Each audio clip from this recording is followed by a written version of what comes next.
Mesdames et messieurs, bonsoir et bienvenue dans le journal sur TV Plus Madagascar. Et c'est toujours avec un grand plaisir de vous retrouver sur la chaîne TV Plus Madagascar. Voici donc les titres de nos informations de ce soir. Au total, 25 personnes ont perdu la vie suite à l'affaire d'empoisonnement survenue en Boumalaz le 14 juin dernier, selon les derniers chiffres datant du 27 juin communiqués par le CHU JRA au centre hospitalier universitaire Joseph Ravouang Indjenaval. En effet, un nouveau décès a été enregistré par le CHU JRA hier à 12h30, outre les 18 autres personnes encore en cours de traitement. Le forage d'eau potable réalisé en faveur du lycée Andjambourne dans la commune d'Ambomangarouf a été inauguré ce matin. Une initiative de Lions Club Antananarive, Iloasen, pour aider les élèves du lycée. En effet, dans la commune d'Ambomangarouf, l'accès à l'eau potable est de plus en plus difficile, selon le président du Lions Club Antananarive, Iloasen, Jakoutenirine Jano. Le score global obtenu par Madagascar en matière d'alignement sur la vision minière africaine, ou VMA, a connu une légère hausse cette année. Madagascar a en effet obtenu un score de 50,60%. Des efforts ont été notés dans le cadre des activités minières effectuées par Madagascar par rapport au principe de la vision minière africaine. Et actualité internationale en Amérique du Nord, aux États-Unis, la Cour suprême américaine, à majorité conservatrice, a décidé de limiter le pouvoir des juges de bloquer à l'échelle nationale les décisions de l'exécutif qu'ils considèrent comme illégales. Le président américain Donald Trump a de son côté salué une gigantesque victoire. C'était donc les titres et voilà donc les détails de nos informations de ce soir. Au total, 25 personnes ont perdu la vie suite à l'affaire d'empoisonnement survenue en Boumalaz le 14 juin dernier, selon les derniers chiffres datant du 27 juin communiqués par le CHUJRA au centre hospitalier universitaire Joseph Ravouang Indjenaval. En effet, un nouveau décès a été enregistré par le CHU JRA hier à 12h30. Outre les 18 autres personnes encore en cours de traitement, l'opinion publique attend la suite de cette affaire. À titre de rappel, 3 personnes suspectées dans cette affaire ont déjà placé en détention préventive à la prison d'Antanmour. Reportage de Ftiavana Doni. Le bilan des personnes décédées suite à l'empoisonnement massif lors d'une fête d'anniversaire en Boumalaz le 14 juin dernier ne cesse de s'alourdir. Les toutes premières victimes sont décédées le 17 juin 2025, 3 jours après l'anniversaire qui a viré au cauchemar.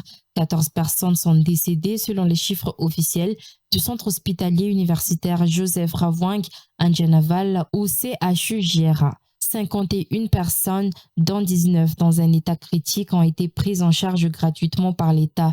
Depuis, le nombre de personnes qui ont perdu la vie n'a pas cessé de s'accroître. Le 18 juin même, le nombre de victimes était passé à 17. Le 20 juin, une autre personne a rendu l'âme, faisant grimper le nombre de morts à 18. Une autre personne qui était présente à la fête d'anniversaire avait également été hospitalisée au CHUJRA, selon les informations publiées sur le réseau social du dudit établissement. Le 21 juin, le compteur grimpe encore. Une nouvelle personne meurt ce jour-là. Jusqu'au 21 juin donc, 19 individus sont morts d'empoisonnement. Plus tard, le 24 juin dernier, 2 personnes ont également rendu l'âme. Le drame a fait 21 morts. La dernière victime est morte hier à 12h30 selon les informations émanant du CHUJRA rendues publiques sur les réseaux sociaux. En très exactement 10 jours, l'empoisonnement massif d'Ambomalaz a coûté la vie à 22 personnes pour celles qui ont été soignées au CHUJRA. À cela s'ajoutent les 3 autres personnes qui ont été prises en charge en dehors de l'hôpital à JRA et qui sont décédées depuis. Au total, 25 personnes ont péri à la suite de l'événement d'Ambomalaz. L'attention de tous est focalisée sur la suite que va prendre cette affaire. Pour rappel, 3 personnes suspectées dans cette affaire ont déjà été placés en détention préventive à la prison d'Antanmour. Le forage d'eau potable réalisé en faveur du lycée d'Andjiambourne dans la commune d'Amboumangarouve a été inauguré ce matin. Une initiative du Lions Club Antananarive Iloasna pour aider les élèves du lycée. En effet, dans la commune d'Amboumangarouve, l'accès à l'eau potable est de plus en plus difficile. Selon le président du Lions Club Antananarive, Iloasna Rakutnirina Jano, cette initiative a ainsi pour objectif de permettre aux lycéens d'accéder à l'eau potable et à l'assainissement, mais aussi de promouvoir le développement social de la commune. Une initiative louable, saluée par le président du Sénat, le général Ravalmanen Richard, qui a tenu à assister à la cérémonie tout en sensibilisant les élèves à bien entretenir les infrastructures du lycée. Reportage signé Nzakandje Maïr, image Omega Ranevzon. Les foyers dans la commune d'Amboumangarouve ont de plus en plus difficilement accès à l'eau potable actuellement.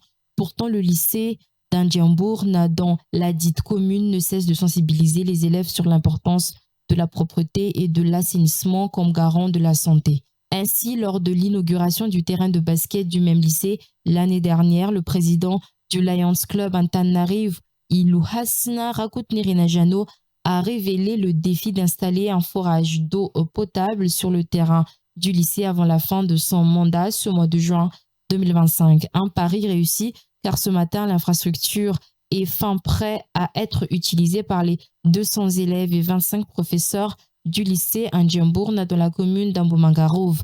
Une initiative réalisée grâce à la collaboration entre le secteur privé, la commune d'Amboumangarouve et le lycée Andjiambourne. Pour saluer la réussite du projet, le président du Sénat, le général Ravalmanen Richard, a tenu personnellement à assister à l'inauguration de l'infrastructure.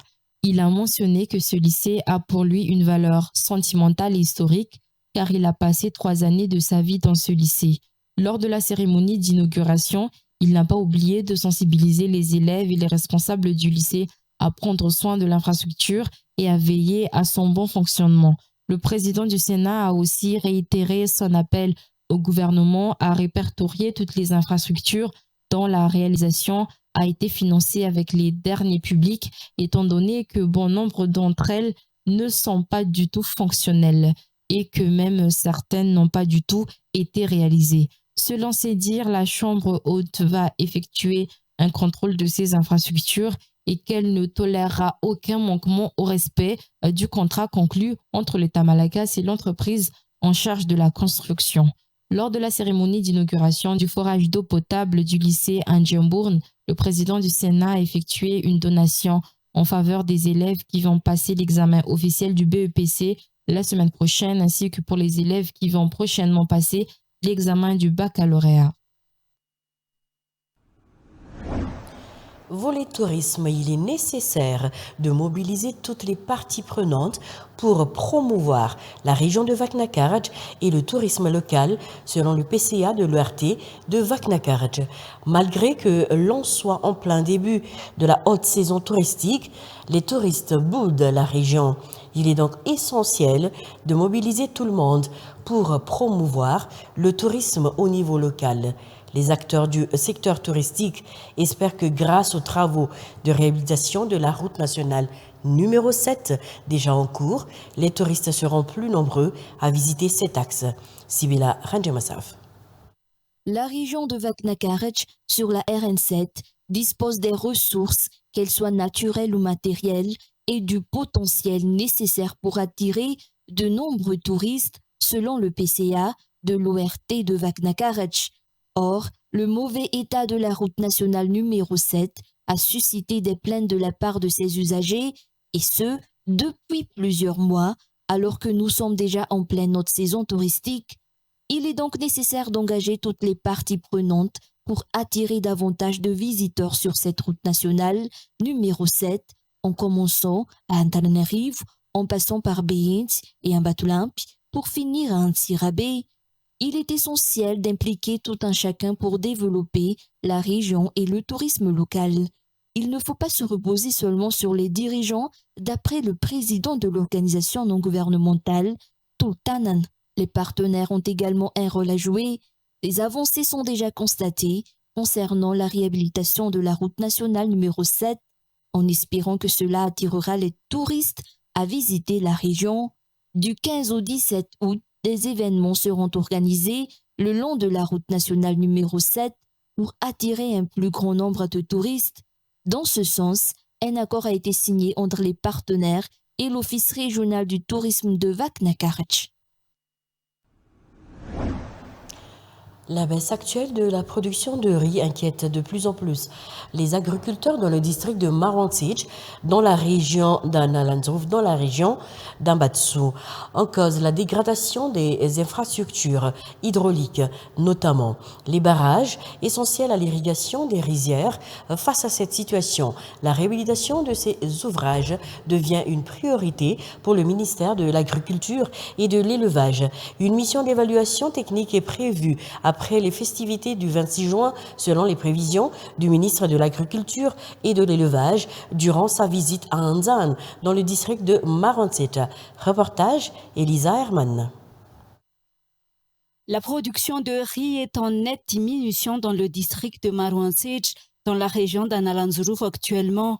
La détérioration des infrastructures hydrauliques essentielles à l'irrigation des rizières, telles que les barrages, en est la principale cause.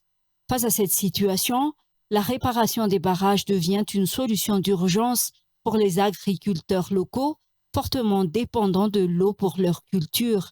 Le ministère de l'Agriculture et de l'Élevage place désormais cette résolution parmi ses priorités. Une mission d'évaluation technique sera cependant lancée après les festivités du 26 juin, selon les dires du ministre, lors de sa visite à Anzan, dans le district de Marantic. Analanzouf est la 17e région visitée en 10 mois par le ministère dans le cadre d'une stratégie nationale visant à renforcer l'autosuffisance alimentaire. Lors de cette tournée, la question de la gestion de l'eau a été largement abordée avec des propositions telles que l'installation de systèmes de pompage solaire. Des actions complémentaires sont également prévues, telles que des formations agricoles et la distribution de semences qui viendront appuyer les agriculteurs pour relancer la production. Secteur minier, le score global obtenu par Madagascar en matière d'alignement sur la vision minière africaine, où VMA a connu une légère hausse cette année. Madagascar en a effet obtenu un score de 50,60%. Des efforts ont été notés dans le cadre des activités minières effectuées par Madagascar par rapport aux principes de la vision minière africaine. Reportage signé Montine Djemloul, image Eric Renevson. Malgré l'immense richesse minérale de l'Afrique, estimée à près d'un tiers des réserves mondiales de minéraux, le continent continue de faire face au paradoxe de la pauvreté et du sous-développement. En réponse, l'Union africaine a adopté la vision minière africaine, ouvertement en 2009 comme cadre continental visant à promouvoir l'exploitation transparente, équitable et optimale des ressources minérales pour une croissance inclusive et une transformation socio-économique durable. Pour faire avancer cette vision, le Centre africain de développement minier ou CADM a été établi pour être le bras technique de la mise en œuvre de la VMA. Le CADM a depuis 2016 lancé des évaluations au niveau des pays pour analyser l'alignement des cadres nationaux de gouvernance minière avec les principes de la vision. Ces évaluations s'appuient sur des outils clés tels que le guide de la vision minière africaine, le cadre africain de gouvernance des ressources minérales et les instruments de la zone libre-échange continentale africaine, renforçant les efforts du continent pour transformer ses ressources minières en un développement inclusif d'après les explications. L'atelier de plaidoyer à Madagascar constitue une plateforme stratégique pour engager les parties prenantes nationales pour qu'elles participent au progrès et relèvent les défis liés à l'animement de la gouvernance minière avec la vision. S'appuyant sur les résultats récents de l'évaluation nationale de la VMA, l'atelier vise à sensibiliser, promouvoir le dialogue et mobiliser un soutien pour les réformes politiques et institutionnelles clés. il offre également une opportunité de diffuser des informations fondées sur des données probantes concernant le cadre juridique de Madagascar, les régimes fiscaux, les garanties environnementales ainsi que les pratiques minières artisanales, tout en renforçant l'appropriation nationale du processus de réforme selon les précisions. Pour Madagascar, les résultats sont satisfaisants en ce qui concerne l'alignement des activités entreprises avec la vision minière africaine. Une nette amélioration du score global obtenu par les pays a été notée. En effet, Madagascar a obtenu un score de 50,60% contre 50,26% auparavant. Un atelier de plaidoyer sur la promotion de la sensibilisation à la gouvernance de la gestion durable des ressources minérales à Madagascar et son alignement avec les principes de la vision minière africaine s'était donc tenu ce vendredi. Et pour terminer ce journal, en Amérique du Nord, aux États-Unis, la Cour suprême américaine, à majorité conservative, a décidé de limiter le pouvoir des juges de bloquer à l'échelle nationale les décisions de l'exécutif qu'ils considèrent comme illégales. Le président américain Donald Trump a de son côté salué une gigantesque victoire. Reportage de France 24. Est-ce une victoire pour Donald Trump? La réponse est oui, effectivement, mais une victoire partielle, vous allez voir, une victoire technique et surtout stratégique dans le fond. La Cour suprême ne valide pas pour l'instant le fond de son décret sur la citoyenneté de naissance. Elle ne dit pas si oui ou non, concrètement, on peut priver un enfant né aux États-Unis pourtant de sa nationalité en fonction du seul statut de ses parents, par exemple. Ce débat reste donc ouvert. Mais ce que dit la Cour, en revanche, très concrètement, c'est qu'elle redéfinit le pouvoir des juges face à l'exécutif. Elle dit en somme que les tribunaux fédéraux ne peuvent plus bloquer automatiquement pour tout le pays une décision présidentielle contestée par une poignée de plaignants via un juge fédéral. Résultat, le décret Trump, suspendu jusque-là, peut s'appliquer dans les États qui ne s'y sont pas opposés, mais reste bloqué dans les États à forte majorité démocrate, comme ici où je me trouve dans le Delaware. C'est donc une victoire en quelque sorte, une victoire d'étape, une victoire procédurale, mais qui permet à Donald Trump de reprendre l'initiative, c'est vrai, sur l'immigration. Ce que Trump gagne aujourd'hui, ce n'est pas encore la bataille juridique sur la citoyenneté, concrètement, c'est une victoire sur le terrain politique et surtout une forme d'avantage structurel, dans le fond, la capacité pour l'exécutif d'avancer plus vite que les contre-pouvoirs. Et fantasme ultime pour Donald Trump, cela consolide sa tendance à exercer le pouvoir comme s'il était à la tête d'un régime présidentiel.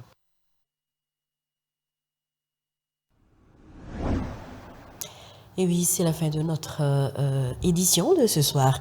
Merci de l'avoir suivi. N'oubliez pas notre rendez-vous dans le journal en version malagasy à 19h30.